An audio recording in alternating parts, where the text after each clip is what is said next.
ba nghiệp lặng than tịnh, gửi lòng theo tiếng chuông.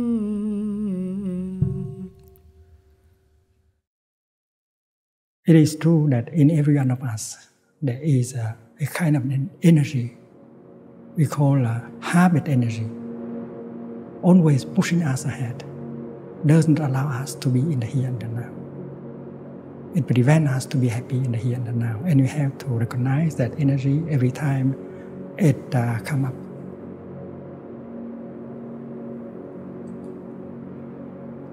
About 15 years ago, a young American came to Plum village in France and practiced. He stayed in the upper hamlet with the monks and the laymen. And he was very happy practicing because the energy of the community was quite strong. He was able to be in the here and the now, generating the energy of mindfulness in order to touch the wonders of life. He was supported by the presence of other practitioners. One day he was asked to go to the market to do some shopping. We organized a day of Thanksgiving, and every group that belonged to one nation would like to offer one national dish.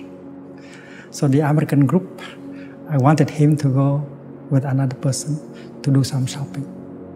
And when he was in the marketplace, not supported by the Sangha, the habit energy came up again. And he was rushing. He was trying to do everything quickly in order to finish. And before that, during 3 weeks in a row, he did not see that habit energy coming up. That is because of the fact that the collective energy of mindfulness in the community was strong enough to keep him in the here and the now. But now he was alone in the place. And suddenly he noticed that the energy of rushing, of wanting to do everything quickly in order to go home was coming up.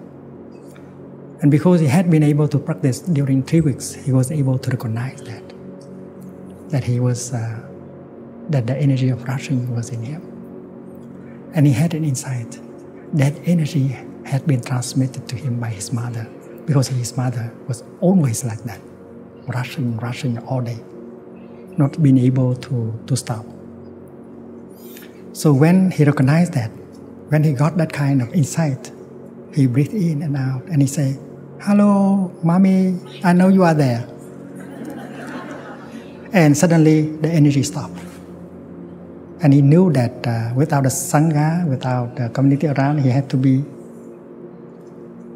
on himself. That is why he did not quit one moment of mindful breathing.